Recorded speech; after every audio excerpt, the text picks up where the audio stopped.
जैसे दूसरे राज्य की हैं, उनको क्षेत्रीय बना के थोपा गया।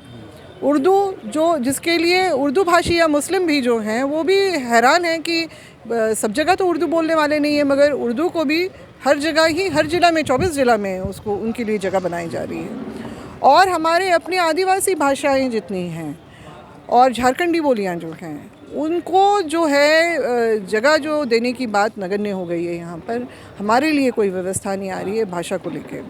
और साथ ही साथ जो है उसके बाद जो 1932 का खतियान का जो हुआ था कि वही निर्धारित करेगा स्थानीयता को, वही आधार बनेगा नियुक्तियों का। तो ये सारी चीज़ें मतलब वो बार बार यू टर्न इतनी सारी चीज़ें हो रही हैं कि लोग अब बिल्कुल ही बहुत ज़्यादा इससे तंग आ चुके हैं। और उनको अब साफ नज़र में आ रहा है कि जिस तरह की बातों को लेके इन सब कुछ चीज़ों को शुरू किया गया था, वो अब जो है बिल्कुल हमारे लिए तो नहीं होने वाला है। अभी हाल में ही देखिए ना, इन्होंने कहा, बड़ी ज़ोरदार घोषणा की, हम लोग भी थोड़ा सा हैरान हो गए थे कि क्या हुआ है कि सभी युवाओं से जो है विचार विमर्श करने के बाद में नियुक्ति की 73% युवाओं का मानना है, ऐसा सरकार का कहना है। हाँ, मगर जो जिस तरह की बातें आई हैं तो फिर ठगा हुआ महसूस कर रहे हैं सब कोई। अब वो कह रहे हैं कि यहाँ पर जो है, यहाँ पर 10वीं और 12वीं का बोर्ड अगर जो यहाँ का नहीं भी उसका सर्टिफिकेट प्रोड्यूस करेगा, या फिर उनको यहाँ की जो क्षेत्रीय भाषा, यहाँ की संस्कृति या यहाँ के इतिहास के बारे में जानना कोई ज़रूरी नहीं, ये सारी अर्हताएँ हटाई जा रही हैं। निश्चित रूप से ये पूरे भारतवर्ष के लोगों के लिए ये एक ऐसी जगह, एक राज्य बनेगा जहाँ पर सभी लोग आके यहाँ की सरकारी नौकरियों, जिस पे सबसे पहले यहाँ के स्थानीय लोगों का, आदिवासियों का, मूलवासियों का हक बनता है, वो बिल्कुल ही ख़त्म होता हुआ नज़र आ रहा है। और ये भारतवर्ष के लिए के जितने भी नागरिक हैं, युवा हैं, जिनको नौकरी चाहिए, वो झारखंड बेधड़क आ सकते हैं। ये सारी चीज़ें हम लोगों को दिख रही हैं सामने, और ये नाराज़गी का कारण बन रहा है। इसीलिए उनके सत्ता पक्ष में भी कुछ एक लोग हैं, जैसे डोबिन हेम्ब्रम जी हैं, और भी कुछ अभी इस बार जो हैं सत्तारूढ़ पार्टी में रहने वाले जो हमारे विधायकों ने भी इन सब में सरकार को घेरे में लिया। तो ये बहुत ही गलत संदेश जा रहा है लोगों के बीच में, और हेमंत जी से अब ठगा हुआ महसूस कर रहे हैं। क्या लगता है कि मुख्यमंत्री हेमंत सोरेन जिस 1932 को अपने वोट बैंक के रूप में, जो एक एस्टेब्लिश्ड मुद्दा के रूप में देखते थे, वो कहीं ना कहीं मुख्यमंत्री से खिसकता नजर आ रहा है आने वाले समय निश्चित रूप से वो लग रहा है। नहीं, क्योंकि हर बार कुछ ऐसी बातें हो जा रही हैं। हम लोग चाहते हैं कि ये इनकी सरकार चले, अच्छे से चले और लोगों को न्याय मिले, मगर जिस तरह से बार बार हो रहा है तो सब लोग निराश होते चले जा रहे हैं। और इसका जो है खामियाजा ना जो है, क्योंकि सिर्फ आप काठी की हार बार बार नहीं चढ़ती है, जो वही बात हो जाएगी। और जिस तरह से मुझे लगता है कि इन्होंने 2014 में जिस तरह से मोदी सरकार वो बड़े बड़े जुमले करके आई थी, उनका इन्होंने प्रेरणा लेके उसी तरह की बातें, अपने चुनावी वादे उस तरह के बनाए थे, एजेंडा बनाया था, और अब उससे बिल्कुल ही पीछे चले जा रहे हैं। क्या लगता है कि 1932 को बड़े ही जोर शोर से प्रचार प्रसारित किया गया कि अब 1932 लागू हो गया, और हेमंत सोरेन एक बड़े चेहरे के रूप में देखे जा रहे थे, और अचानक से अब नई नीति इसी पर लाया गया है, और भाजपा का कहना है कि कहीं ना कहीं उसको छुपाया गया है। सदन में भी उस बात को प्रमुखता से बताने का काम नहीं किया जा रहा है कि आखिर उसमें है क्या। भाजपा क्या बोल रही है, नहीं बोल रही है, उस पर हम लोग नहीं जाएंगे, क्योंकि भाजपा तो खुद ही जुमलों वाली पार्टी है। वहाँ पर भी बहुत बड़े बड़े वादे किए जाते हैं और ठगा जाता है लोगों को। तो उनके बनिस्बत हम लोग बात नहीं कर रहे हैं। यहाँ पर आम जो झारखंडी है, अपने आप को किस तरह से देख रहा है, अपने हक अधिकार को लुटता हुआ, और जो उसका एक हमारे युवा क्या चाहते हैं, अपनी ही जगह पे नौकरी चाहते हैं। हमारे युवाओं को, हमारे लोगों को बाहर भटकना पड़ रहा है, बाहर के लोग यहाँ पर आ रहे हैं। ये कैसा न्याय है, कैसा सामाजिक न्याय हम लोग उसको देखें कि हमारे लोगों को बाहर भटकना पड़े और बाहर के लोग आके यहाँ पर हमारी लोगों की रोटी छीन लें। तो ये तो गलत है ना। आप दरवाज़ा, हम सरकार से जिनसे हम अपेक्षा करते हैं कि वो हमारा संरक्षण करेंगी, वही दरवाज़ा खोल दे रही है। तो ये सब निश्चित रूप से निश्चित रूप से लोगों का जो है आशा जो है वो टूट रही है। आदिवासी मुख्यमंत्री हैं, आप खुद आदिवासियों के एक बड़े चेहरे के रूप में जाने जाते हैं, सामाजिक लीडर हैं, बार बार आपको आदिवासी राज में ही सड़क पर उतरना पड़ रहा है। अब क्या करेंगे? सरकार जो है वो तो जिनको हम अपना समझते थे, अपना हितैषी समझते थे, हमारा संरक्षण देने वाला समझते थे, अगर वही हमारे विरोध में काम करें तो बहुत पीड़ा होती है। तो फिर हम तो संवैधानिक एक लोकतांत्रिक तरीका है, हमको तो उतरना ही है और सरकार को चेताना ही है कि देखिए आप गलत कर रहे हैं, ये स्वीकार्य नहीं है। और यही बातें हम बार बार बोल रहे हैं, बार बार कर रहे हैं, मगर फिर वो कुछ मीठी और मतलब दिलासा देने वाली बातें हो जाती हैं और उसके बाद फिर आपने देखा होगा किस तरह से जब स्थानीय नीति की बात जो हुई थी 1932 का जो है कर दे रहे हैं तो लोग कितनी खुशी से सड़क पे उतर आए थे। आपने तो अपने पार्टी से ही बगावत कर ली थी। जी, बगावत इसलिए की क्योंकि मैं उन लोगों में से हूँ जो पार्टी जो है अपने निजी लाभ के लिए, स्वार्थ के लिए मैं नहीं करती हूँ। राजनीति मेरे लिए माध्यम है समाज सेवा का, और जहाँ मुझे लगेगा कि गलत हो रहा है, गड़बड़ी हो रही है, और क्यों नहीं वो ऐसी पार्टी जिसमें मैंने कहा भी था कि ये मेरे डीएनए में है, क्योंकि मेरे पिताजी ने इसमें जो है कांग्रेस का दामन जो है मेरे जन्म लेने से पहले ही थाम लिया था, तो इसलिए वो मेरे डीएनए में है। मगर बहुत दुख के साथ मुझे आला कमान जो है या फिर वहाँ शीर्ष नेतृत्व से बस ये शिकायत रही कि वो हमारी बातें नहीं सुन पाने के लिए समय निकाल पाए।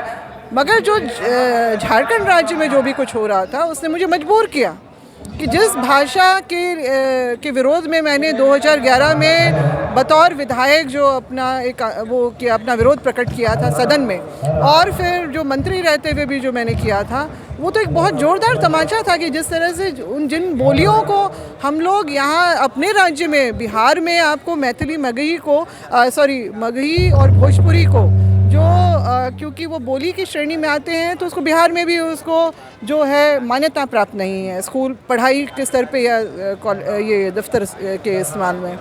और जो है मैथिली ठीक है 8वीं कंडिका में ज़रूर है, मगर वो हमारे अपने राज्य की भाषा तो नहीं है। हमारे अपने राज्य की जो भाषाएं हैं 5 आदिवासी भाषाएं और जो 4 क्षेत्रीय भाषाएं हैं, उनके संवर्धन के लिए क्या हुआ है आज तक? बल्कि जो है 2011 में आपके उड़िया और बंगला को यहाँ पर शामिल कर दिया गया। हाँ, मान्यता द्वितीय राजभाषा की मान्यता मिल गई, जिसका मैंने बहुत पुरजोर विरोध किया था। तत्कालीन मुख्यमंत्री जो अर्जुन मुंडा जी के पास भी जाके मैंने मैंने उनको तर्क दिए थे और सारी बातें रखी थी कि कृपा करके मत कीजिए, हमारे अपने जो भाषा के हिस्से में सेंध मारी होगी। तब भी उन्होंने कर दिया। अपने वोट बैंक को देखते, क्योंकि उड़िया जो बोलने वाले लोग जो उनके अपने विधानसभा उस समय जो अभी भी उनके लोकसभा क्षेत्र का हिस्सा है सरायकेला, और अभी भी जो महतो का जो उन्होंने कह दिया कि हम प्रक्रिया में उनको अनुसूची में डालने का कर रहे हैं शुरू, तो वो भी सरायकेला खरसावा में भी महतो समुदाय के लोग हैं। तो इस तरह की जो है अपने वोट बैंक को साधने के लिए हमारे साथ जो लगातार अन्याय हो रहा है, और भाषा पे आधारित आपका पश्चिम बंगाल बन चुका है, भाषा पे आधार आपका उड़ीसा बन चुका है। तो जब हमारी बारी आई इतने संघर्ष के बाद में, तो हमें अपना जो है न्याय मिलना चाहिए ना, हमें हमारा हिस्सा चाहिए। क्या लगता है अबुआ राज दिसुम राज की जो यहाँ पर परिकल्पना है वो साकार होता हुआ दिख रहा है, या फिर बिल्कुल धुंधला हो गया, या फिर इस नारे को अब हटा देना चाहिए? क्या आप क्या समझते हैं? नहीं, नारा हम बिल्कुल ले चलेंगे, क्योंकि ये नारा जो है किसी सरकार ने, किसी पार्टी ने नहीं दिया है, ये हमारे जो अपने पूर्वजों ने दिया है। अबुआ दिसुम अपना राज, बिरसा मुंडा जी नारा कितना फली फूल यहाँ पर नहीं हो पा रहा है। इतने संघर्ष के बाद, इतने विरोध के बाद भी अगर सरकारें इस बात को नहीं समझ पा रही हैं, तो मैं तो कहती हूँ कि लानत है ऐसे जो सरकारें और जो पार्टियां जो इस तरह से धोखा दे के, और उनको लगता है कि हम अब जो चाहें सीट पे बैठ के कर सकते हैं, तो आने वाले वक्त में निश्चित रूप से इनको इसका जो है परिणाम भुगतना पड़ेगा। ये तो मैं ज़रूर कहूँगी। आज आदिवासी बचाओ महारैली को लेकर आप लोग यहाँ पर जुटे हैं। आदिवासी सरकार में आदिवासी का कौन ऐसी बातें हैं जो कि नहीं मानी जा रही है या फिर सुनी जा रही है और आप लोग को आज बचाना पड़ रहा है? क्या खास बात? देखिए, पेसा कानून जो है, जो आदिवासी के जो अनुसूचित क्षेत्रों में उनके अधिकारों को, संवैधानिक अधिकारों को व्यवस्था में प्राथमिकता देने की बात थी, कायम करने की बात थी, उसको प्रारूप अभी तक अधूरा ही पड़ा हुआ है। मतलब कोई गंभीरता कहीं से भी नहीं आ रही है। 40% देश का 40% का खनिज पदार्थ हमारे अपने राज्य में यूरेनियम जैसे बेशकीमती और सबसे कीमती जो एक पदार्थ के अलावा और भी जो 15 तरह के खनिज पदार्थ के होने के बावजूद भी आज तक कोई खनिज नीति नहीं बनी है। समता जजमेंट को लागू नहीं किया गया है, जबकि 2011 में मैंने भी इसकी मांग की थी और समता जजमेंट की कमेटी बनी थी जिसका मैं हिस्सा थी। और बस ये आई वॉश की तरह ही हम लोग देख रहे हैं मतलब ये सारी चीज़ें जो हैं सिर्फ आई वॉश की तरह, उसका कोई परिणाम नहीं निकल रहा है। तो फिर जो आदिवासी जो अपने जल जंगल ज़मीन की आज रक्षा नहीं कर पा रहा है, केंद्र सरकार भी ऐसे ऐसे सड़क की योजनाएं लेके आ रही है जिससे ना सिर्फ हमारी अपनी सभ्यता संस्कृति का जो एक महत्वपूर्ण अंग जो हमारे अपने जल जंगल ज़मीन पे जिस तरह से अतिक्रमण जो योजनाओं का हो रहा है, और इसमें राज्य सरकार भी अपना बिल्कुल विचारगी वाला अपनी भूमिका दिखाती है। तो निश्चित रूप से हम लोगों को लग रहा है कि यहाँ पर हमारे लिए कुछ भी नहीं बचा है। जो भी हो रहा है, जैसे देखिए अभी हाल फिलहाल में ऐसी बहुत सारी घटनाएं ऐसी हुई हैं जिसमें हाथी या जंगली जानवर जो हैं वो गांव की तरफ रुख कर रहे हैं। क्यों? क्योंकि उनके लिए जंगल सुरक्षित नहीं है, समाप्त होते जा रहे हैं। समाप्त होते हैं। हाथी के लिए एलिफेंट कॉरिडोर बोलते हैं, मगर वहीं पे कॉरिडोर में ही बाईपास निकाले चले जा रहे हैं। अभी भारतमाला प्रोजेक्ट जो है उसके तहत भी आपका गढ़वा चतरा में भी ऊपर चला जाएगा, ऊपर चला जाएगा या कहाँ चला जाएगा, इतना कुछ हो गया है। विदेशों में देखिए, वहाँ पर भी अगर जंगल से अगर सड़क निकाली जाती है तो जंगली जानवरों के लिए भी अलग से जो ब्रिज बनाया जा रहा है ताकि उनको किसी तरह से परेशानी महसूस ना हो। निश्चित रूप से ये जब जानवरों के, हमारे वन प्राणियों के भी अधिकार क्षेत्र में अगर अतिक्रमण होगा तो वो भी उसका आक्रामकता दिखाएंगे। उसी तरह से आदिवासी भी है। आज आक्रामक क्यों हो गया? क्योंकि हमारे अधिकार छीने जा रहे हैं, हमारी जो बातें हैं हमको उसको कुचला जा रहा है और केवल लफाजी हो रही है, यहाँ पर झूठे वायदे हो रहे हैं और आदिवासी को लगातार ठगा जा रहा है वोट बैंक के बताओ। आने वाले समय में क्या स्ट्रेटजी होगी आदिवासियों के हक और अधिकार, जल जंगल जमीन बचाने समेत अन्य बातों को लेकर? देखिए, सरकार से तो हम लोग मांग कर ही रहे हैं कि इन सब चीज़ों पर रोक लगाया जाए। बहुत हो गया विकास। किसका विकास? ऐसे बहुत सारे बाईपास बन रहे हैं जगह जगह में जहाँ पर उपजाऊ खेतों को उजाड़ के वहाँ पर बाईपास निकाले जा रहे हैं। मतलब आपके NH है, मैं गुमला के ही NH 23 की मैं बात करूँगी, वहाँ पर NH पहले से है, मगर आप बाईपास 10 किलोमीटर का निकालेंगे 5 किलोमीटर का NH छोड़ के, तो ये क्या, किस तरह की मंशा है? और लोग लगातार विरोध कर रहे हैं, फिर भी आप बने चले जा रहे हैं। तो हमारी 5वीं अनुसूची के राज्य जहाँ पर अज़बा राज की जो बात थी, हमारे अपने स्वशासी व्यवस्थाओं को कायम करने की बात थी, वो सब तो कुछ हो ही नहीं रहा है ना। और सरकार, जो राज्य सरकार है, केंद्र सरकार वो योजना ला रही है तो राज्य सरकार भी कहीं से प्रतिरोध नहीं कर रही है, इसका प्रतिकार नहीं कर रही है। सरकार को क्या सलाह देना चाहेंगे नियोजन नीति या स्थानीय नीति को लेकर, जिस तरह से नई नीति लाने का बात कहा गया है? देखिए, नई नीतियों में तो जो इस तरह का खाका तो खुल ही गया कि इसमें स्थानीय लोगों को, यहाँ के झारखंड राज्य के एक स्थानीय नीति तो आज तक बनी नहीं है। ऊपर से आप नियुक्ति का जो प्रक्रिया ऐसे चालू कर रहे हैं जिसमें यहाँ के लोगों को हाशिए पे रखा जा रहा है। मैं आपको बताना चाहूँगी कि झारखंड में 24 जिले हैं, जिसमें से 13 जिलों को अनुसूचित जो है जिला वो किया गया था, जिसमें स्थानीय लोगों को तीसरी और चौथी जो नियुक्तियों में उसमें प्राथमिकता देने की बात थी। 2022 में ही एक PIL होता है और जो यहाँ इस राज्य के महाधिवक्ता जो बिहार के बक्सर के निवासी हैं, राजीव रंजन मिश्र, उन्होंने सरकार की तरफ से कोई भी दलील पेश ऐसी नहीं की कि ऑर्डर इस तरह का हुआ कि अब उन 13 अनुसूचित जिलों से मतलब वो सारी प्राथमिकता हटाई जाए।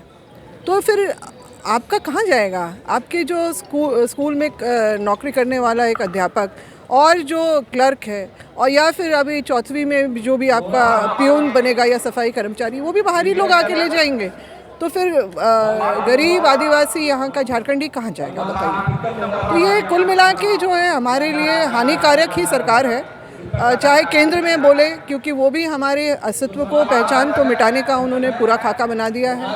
आगामी जो प्रस्तावित जनगणना की प्रक्रिया में से हमारा जो 7वां कोड जो हमें अंग्रेज़ों ने अलग से जो आज़ादी से पहले दिया था और आज़ादी के बाद भी जो आदिवासी धर्म और अन्य मान्यताओं के तहत हम लोग अपनी पहचान दर्ज करते थे, उसको 2019 में पहले और फिर 21 में भी उसको हटा दिया गया है। तो एक ऐसा दस्तावेज है जनगणना का जो सभी समुदाय या जातियों का जो है उनका खाका तैयार करता है, रिकॉर्ड बनाता है कि उनके आंकड़े बनाता है कि उनकी कितनी जनसंख्या है।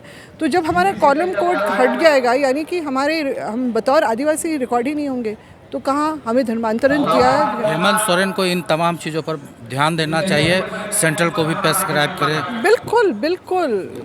जो हम लोग तो इस तरह की बातें में छिपी नहीं है, मैं तो बार बार इस बातों को दोहराती हूँ कि ये जो है सारा आदिवासियों को समूल नष्ट और उसको बिल्कुल मिटाने की जो है ये सारी बिल्कुल बिल्कुल साजिश, वो उसको अमली जामा पहनाना बस बाकी है। खाका तो तैयार हो ही चुका है। उस पर यहाँ के नेता या फिर अन्य हेमंत सोरेन उसको ध्यान दें।